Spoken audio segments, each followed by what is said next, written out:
नमस्कार, मैं हूं शिरीष मिश्रा। छत्तीसगढ़ की बात में आप सभी का स्वागत है। छत्तीसगढ़ में कोरोना एक बार फिर से तेवर दिखा रहा है।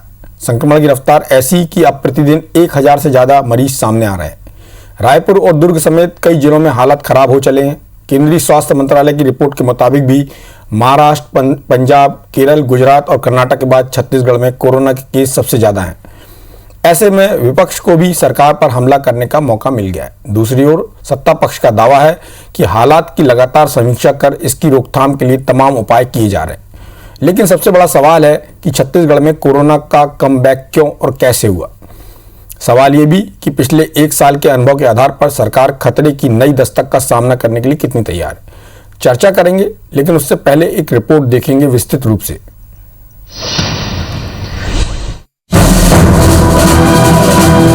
18 मार्च 2020 रायपुर। राजधानी रायपुर की ये एक साल पुरानी तस्वीर है जब छत्तीसगढ़ में कोरोना का पहला मरीज मिला था। खौफ ऐसा कि पूरा इलाका सुनसान नजर आ रहा था। 18 मार्च 2021 रायपुर। दूसरी ओर यह तस्वीर ठीक एक साल बाद की है जब कोरोना संक्रमित मरीजों की संख्या 1000 से ज्यादा है। लेकिन सड़कों पर लोगों की भीड़ को देखकर लगता नहीं कि उन्हें कोरोना वायरस की कोई चिंता भी है। सड़क बाजार में बेपरवाही ऐसी कि कोरोना को लेकर लोगों में कोई खौफ भी है। तो मास्क नहीं पहने, इतने भीड़ वाले बाजार में है। हाँ, न डर नहीं है। लोगों में भले खौफ ना हो, लेकिन आंकड़े बताते हैं कि खतरे की नई दस्तक सामने है। स्वास्थ्य मंत्रालय की रिपोर्ट के मुताबिक छत्तीसगढ़ उन 6 राज्यों में शामिल है जहां कोरोना के केस सबसे ज्यादा है।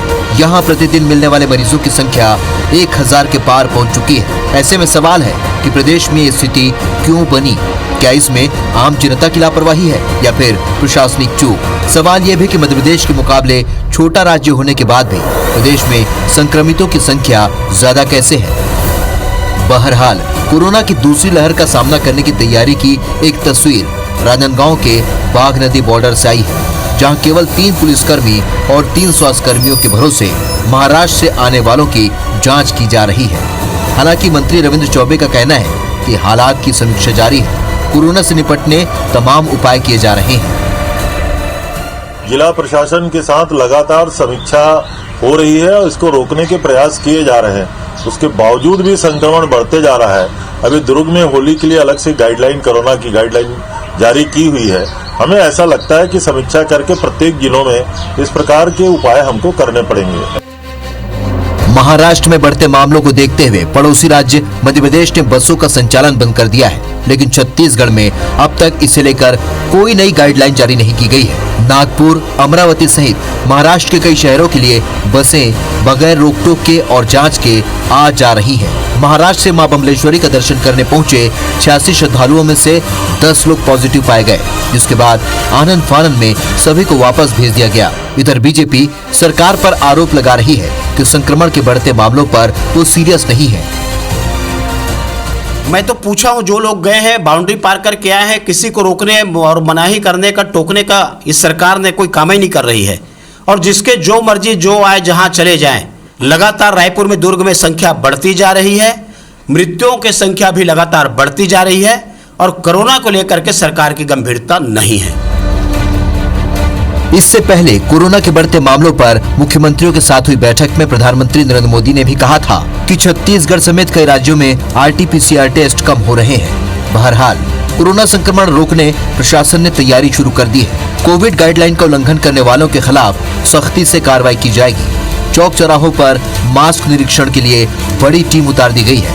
वहीं मुख्यमंत्री भूपेश बघेल असम दौरे से लौटकर जल्द ही एक बड़ी बैठक लेने वाले हैं। Bureau report, IBC 24। तो कोरोना का जो कमबैक दिखाई दे रहा है और खतरे की नई दस्तक के रूप में सामने आ रहा है, इस विषय पर चर्चा के लिए हमारे साथ प्रदेश के स्वास्थ्य मंत्री TS सिंहदेव जी हैं। सिंहदेव साहब, आपका बहुत बहुत स्वागत है हमारे इस खास कार्यक्रम में। और भारतीय जनता पार्टी से कृष्णमूर्ति बांधी जी हैं, जो बीजेपी के विधायक हैं और पूर्व स्वास्थ्य मंत्री रह चुके हैं। बांधी जी, आपका भी बहुत बहुत स्वागत है। क्योंकि भारतीय जनता पार्टी ने एक आरोप लगाया है कि सरकार गंभीर नहीं है। नेता प्रतिपक्ष ने भी बहुत सारे गंभीर आरोप लगाए हैं और इसके अलावा प्रधानमंत्री ने एक RT-PCR टेस्ट को लेकर छत्तीसगढ़ पर जो सवाल खड़ा किया है, और यदि आप देखें तो प्रदेश में रायपुर एक ऐसा ज़िला है जो कल यदि बात करें 18 मार्च की बात करें तो उस दिन प्रदेश में पहला कोरोना संक्रमित मरीज मिला था, और कल ही प्रदेश ने 1000 से ज़्यादा का आंकड़ा पार किया 70 दिन बाद। इसका मतलब ये हुआ कि रायपुर सबसे ज़्यादा संक्रमित ज़िला है, जहाँ पर करीब 30% जो नए पेशेंट आए हैं। इसके अलावा दूसरे नंबर पे दुर्ग है, लेकिन दुर्ग ने एहतियातन होली के लिए अभी से दिशा निर्देश जारी कर दिए हैं और उन्होंने सार्वजनिक रूप से जो कार्यक्रम होते हैं उस पर प्रतिबंध लगाने की बात की है।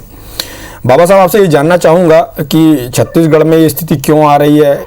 यदि हम पड़ोसी राज्य मध्य प्रदेश से बात करें तो वहाँ पर आबादी यहाँ से 3 गुना है, लेकिन संक्रमण हमारे यहाँ तेज़ी से बढ़ रहा है, और जिस तरह से हमारी बॉर्डर महाराष्ट्र से लगती है और लगातार वहाँ से लोग आ रहे हैं। डोंगरगढ़ के मंदिर की बात करें, वहाँ पर जो श्रद्धालु आए उसमें भी 10 लोग संक्रमित पाए गए। आपका क्या कहना है, किस तरह से स्थितियों को संभालेंगे और आगे क्या करने जा रहे हैं? जहाँ तक कोरोना का स्वभाव है, इसका स्वरूप है, ये एक ऐसी बीमारी दुनिया में देखी गई है, सभी देशों में देखी गई है कि इसमें चढ़ाव आता है, कमी आती है, फिर स्पाइक आता है, फिर कमी आती है, और उसी दायरे के अंदर इसको नियंत्रित करने का प्रयास और वैक्सीनेशन की प्रक्रिया चालू होने के बाद एक उम्मीद जागी है कि हो सकता है कि बड़ी आबादी को हम संक्रमण से ज्यादा प्रभावित होने से हम रोक सकते हैं। इस बीच में हम लोग हैं आज की स्थिति में, बढ़ते हुए संक्रमण की पॉजिटिविटी के दौर में हम लोग हैं। कल जो आंकड़े आए, आप बता रहे थे कल के आंकड़े, इसमें 2.65 की पॉजिटिविटी, हर 100 में 2.65 लोग प्रभावित पाए गए हैं। जहां तक पिछले हफ्ते की तुलना की बात करें तो इस हफ्ते के 4 दिन में हमारी पॉजिटिविटी दर जो है वो 2.2 की है। पिछले हफ्ते 1.6 की थी, उसके पहले 1.15 की थी। तो ये आंकड़े आपको दर्शाएंगे कि हमारे यहाँ पॉजिटिविटी का दर बढ़ रहा है, संक्रमण बढ़ रहा है। ये चिंता की बात है, बड़ी चिंता की बात है। और 3% के ऊपर जिस समय पॉजिटिविटी पहुंचती है, ये गंभीर चिंता का विषय हो जाता है। और 5% से ऊपर पॉजिटिविटी जाएगी, ये खतरे के संकेत हैं। ये पैमानों को ध्यान में रख के प्रशासन को डायरेक्शंस देना, टेस्टिंग बढ़ाना। आज छत्तीसगढ़ में जितनी टेस्टिंग हो रही है उतनी टेस्टिंग पहले कभी नहीं हुई। 40,000 2 बार हम 2 दिन 40,000 से ऊपर कर चुके हैं। एक दिन 37,000, एक दिन 39,000। ये टेस्टिंग को भी हमने बरकरार रखा है। जो प्रधानमंत्री जी कह रहे हैं RT-PCR के लिए, इसमें कोई दो बात नहीं है कि छत्तीसगढ़ में RT-PCR के लैब्स ही नहीं है। जितने हमारे लैब हैं उसके हिसाब से हम काम कर रहे हैं। और ये भी मैं इस अवसर पे कहना चाहूंगा कि एंटीजन पद्धति को एकदम नकार सा देना ये बड़ी गलतफहमी होगी और गलतफहमी फैलाना होगा, क्योंकि एंटीजन में जो पॉजिटिव आएंगे, इसमें RT-PCR में जो पॉजिटिव आते हैं उतनी सच्चाई इनके पॉजिटिव में है जितनी RT-PCR में है। अंतर दोनों का इतना ही रहता है कि एंटीजन में जो नेगेटिव आते हैं उनका लोड, अगर वायरल लोड कम है तो एंटीजन का टेस्ट कई लोगों को नहीं पकड़ पाता, कुछ लोगों को नहीं पकड़ पाता। इसलिए उम्मीद और प्रयास ये रहता है कि ज्यादा से ज्यादा RT-PCR टेस्ट हो।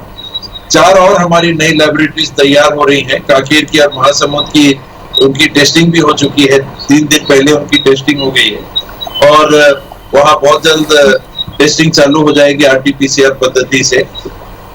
कोरिया की लैब के लिए बिजली का दिक्कत आ रही थी, वो ACCL के क्षेत्र में था, अधिकारियों से बात करके और टेम्पररी कनेक्शन लेके उसको भी 3-4 दिन के अंदर, 5 दिन के अंदर चालू करने का है। इसी तरह से कोरबा की भी लैब के लिए जांच करने के लिए जो टीम जिसने लगाया है वो परसों तक मेरे ख्याल से पहुंच जानी चाहिए। तो ये 4 लैब हमारी स्थापित हो जाएंगी। इनके अलावा 5 लैब के लिए और हमने पहल कर रखी है।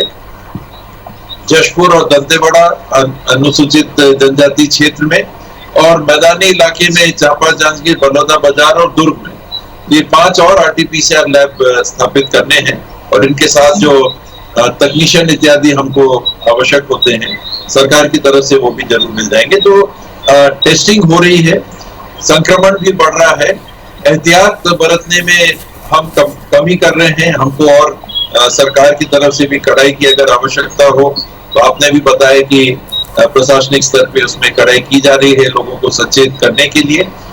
कड़ाई मंशा सरकार की नहीं हो सकती कि अपने नागरिकों को परेशानी हो, किंतु सरकार का ये दायित्व जरूर है कि मेरे से दूसरे को ना हो जाए।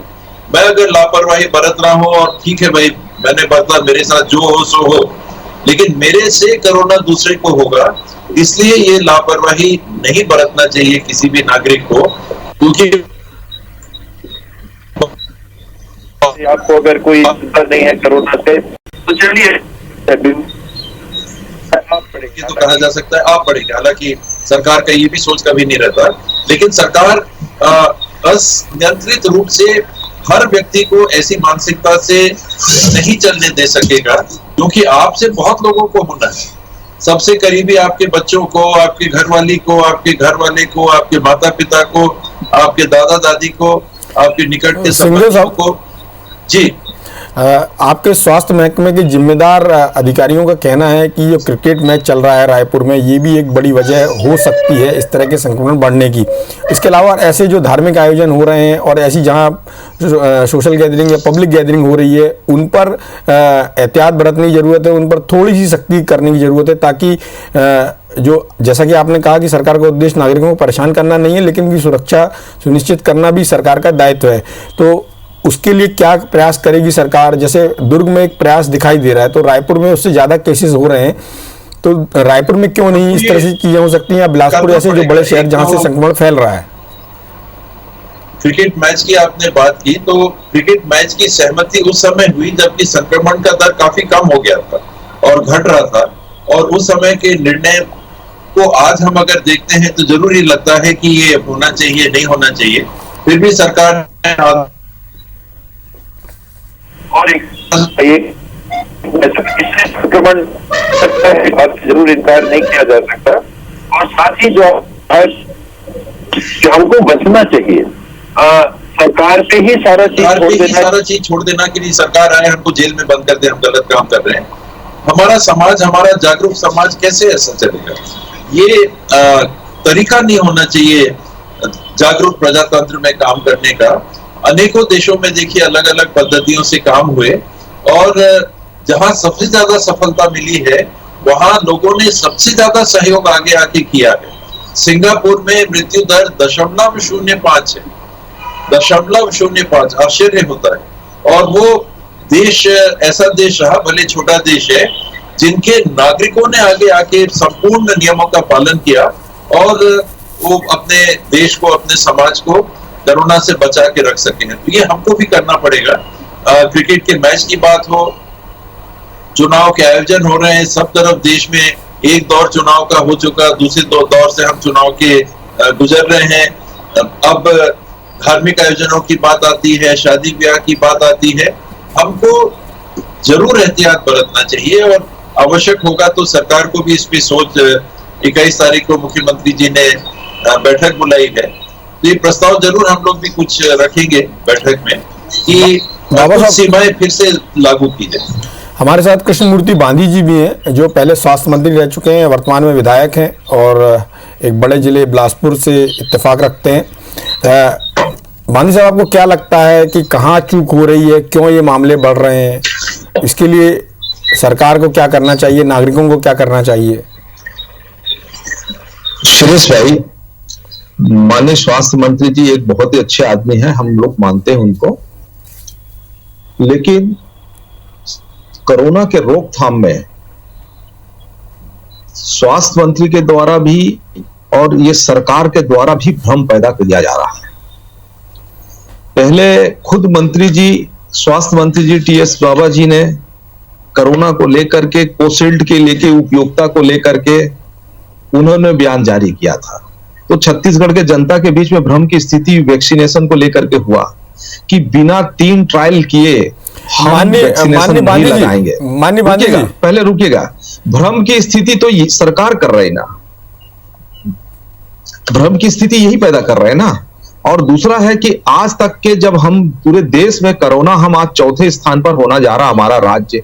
माननीय मंत्री जी हैं, जिम्मेदार आदमी है, ये अभी विभाग की कब समीक्षा बैठक किए हैं बता देंगे, और उस समीक्षा बैठक में क्या क्या आउटपुट आया, इनका निर्देश आया कोरोना को रोकथाम करने के लिए। हम बॉर्डर से कैसे महाराष्ट्र से अन्य राज्यों के बॉर्डर को हमने क्या करेंगे। अभी वैक्सीनेशन हो रहा है सुरेश भाई, वैक्सीनेशन में प्रत्येक ग्राम पंचायतों को लक्ष्य दिया गया है, राजस्व अधिकारी के साथ इनका कोऑर्डिनेशन ही नहीं हो पा रहा है। पीएससी सीएससी में वैक्सीनेशन के तय करके रखे हुए हैं, उनको जो 60 साल के बुजुर्ग लोग हैं उनकी सूचियां और उनको लाने का काम, हम बूथ जैसे काम करने का हमको योजना बनानी चाहिए थी, तो ये बूथ जैसी योजना बनाने में फेल है। और कहां पे ऐसा काम कर रहे हैं बता दे। सलाह तो देने के लिए ठीक है कि हमें सावधानी रहना चाहिए, लेकिन प्रशासनिक व्यवस्था भी होनी चाहिए, तो प्रशासन को कोई व्यवस्था नहीं दिख रहा है और इसमें खर्च भी नहीं हो रहा। हमने विधानसभा में बाबा अच्छी तरीके से उनको जानकारी है कि 350 करोड़ रुपया दारू के पैसे से, एक तो दारू को प्रतिबंधित नहीं किया गया और दारू से टैक्स भी लगाया गया, और उस टैक्स का पैसे को कोरोना की व्यवस्था में रोकथाम में हम खर्च करेंगे। अब टीएस बाबा को ही ये 350 करोड़ रुपए दिया नहीं गया, तो कैसे व्यवस्था होगी और कैसे यूज कर रहे हैं टीएस बाबा ही बता पाएंगे इसको। रही सावधानियां के लिए कि हमें मास्क लेके अनिवार्य करना, कहीं ना कहीं सरकार को थोड़े कड़े कदम उठाना चाहिए, जनता के साथ अवेयरनेस डेवलप करते उठाना चाहिए। जैसे अभी बीच में एक कदम उठाया गया था, लेकिन सरकार की भ्रम की स्थिति में जनता उससे थोड़ा सा हट जाती है। अभी तय हुआ कि हम बिना मास्क के घर से नहीं निकलेंगे, और जो बिना मास्क से निकलेंगे उनको करीब 100-200 रुपए पेनाल्टी ले रहा है। कई राज्यों में ऐसा चल भी रहा है। तो यहां पर तो दोहरी नीतियां हैं। अब उसको उदारता की नीति माने या सरकार का क्या माने भगवान जाने, लेकिन हमारे यहाँ स्थिति नहीं ठीक हो पा रही है। बांधी जी, आपकी बहुत सारी बातें, आपके बहुत सारे सवाल हैं और बाबा साहब उनका जवाब भी देना चाहते हैं। बांधी जी ने बहुत सारी बातें की है, उनका कहना कोऑर्डिनेशन नहीं है, सरकार भ्रम फैला रही, स्वास्थ्य मंत्री भी भ्रम फैला रहे हैं, और इसके अलावा उनका कहना कि जहां जरूरत हो तो सख्ती तो बरतनी पड़ेगी। बाबा साहब, आपका क्या कहना है उनके इन आरोपों पर, इनकी इन बातों पर? हम कोरोना जैसे गंभीर मसले पे बात करते हैं और राजनीतिक भाषा में हम उलझ जाते हैं। गैर जिम्मेदाराना या किसी तरह से गुमराह करने वाली बात होती है। तो छत्तीसगढ़ में वैक्सीनेशन का जो प्रतिशत चल रहा था वो देश में 4था-5वां नहीं होता। और जहां तक वैक्सीन का सवाल है, मैं आज भी इस बात पे कायम हूं और जीवन भर कायम रहूंगा कि जब तक फेज 3 का ट्रायल पूरा नहीं हो जाता, हमको उसको उपयोग के लिए नहीं अनुमति प्रदान करनी चाहिए, भले ट्रायल मोड में क्यों ना हो। और अब जब केंद्र सरकार ने ट्रायल मोड से उसको हटाया, तो लोगों के कहने पे जो 72,000 डोज हमारे पास थे, उनका भी उपयोग अब हो रहा है। तो ये कहना कि कहीं भ्रम की स्थिति थी, मैं समझता हूं कि ये ऐसा कह के भ्रम उत्पन्न होता है, ना कि वास्तविकताओं के लिए बात करना। कल की तारीख में हमारे पास 4,64,000 वैक्सीन के डोज उपलब्ध थे छत्तीसगढ़ में, और हालांकि ये बात भी हो रही थी कि क्या पता और आएगा कि नहीं आएगा केंद्र सरकार से। जो हमारी रफ्तार है वैक्सीनेशन की, उसके हिसाब से भी कम 4-5 दिन के वैक्सीनेशन का हमारे पास डोज उपलब्ध था। और उनको ये कहने पर कि नहीं हमारी रफ्तार कम नहीं होगी, आज ये संदेश आया है कि 2-1 दिन के अंदर 5,26,000 वैक्सीनेशन के डोज और उपलब्ध होंगे, यानी करीब 10 लाख वैक्सीनेशन की डोज। आज के 1 लाख अगर कम कर दें तो करीब 9 लाख वैक्सीनेशन की डोज छत्तीसगढ़ के पास उपलब्ध हैं। और कहीं पर भी वैक्सीन की कमी के कारण लोगों को डोज ना लग रहा हो, ऐसी स्थिति नहीं है। 1 मार्च से ये क्रम चालू हुआ था सीनियर सिटीजन्स का, और धीरे धीरे उसको क्रम को बढ़ा के आज 19 तारीख है, इसमें हम बड़ी मात्रा में सीनियर सिटीजन्स को हेल्थ केयर वर्कर्स के साथ में करीब 80,000 लोगों को प्रतिदिन वैक्सीनेट कर रहे हैं। शायद कृष्णमूर्ति जी को जानकारी ना लगी हो, मैं जानकारी लेके उनके जिले की भी बता देता हूँ। मेरे पास मेरे गांव से ही खबर आया और वहां लोगों ने बताया कि टीम आई थी और 160 लोगों का वैक्सीनेशन उन्होंने वहीं पर किया। कल लुंड्रा जनपद में पूरे प्रदेश में सबसे ज्यादा 1,000 से ज्यादा वैक्सीनेशन एक पीएचसी सीएचसी में, लुंड्रा धौरपुर सीएचसी में 1,000 से ज्यादा। ऐसी रिपोर्ट्स कई जगह से, कुछ कहना चाह रहे हैं जहां पर जी हाँ, देखिए, मेरा ये कहना है, मैं राजनीतिक तौर पर बातचीत नहीं कर रहा हूँ। राजनीतिक तौर पर देखो, हमने कोवैक्सीन को लेकर के आपने ही प्रश्न किया, आपने ही खड़ा किया। भ्रम की स्थिति जनता के बीच में बन रहा है, जनता की भ्रम की स्थिति बन रहा है। उस समय 1800 से 1000 एक्सपायरी डेट पर वैक्सीन एक्सपायरी की स्टेज में आ गया। ये किसने किया? क्योंकि भ्रम की स्थिति पैदा होने पर। दूसरा चीज है, आप बाबा साहब आप बोल सकते हैं, जानते हैं अच्छी तरह। जी कृष्णमूर्ति जी, ऐसा गलत बयान हमको सार्वजनिक इतने जिम्मेदार चैनल पे नहीं देना चाहिए।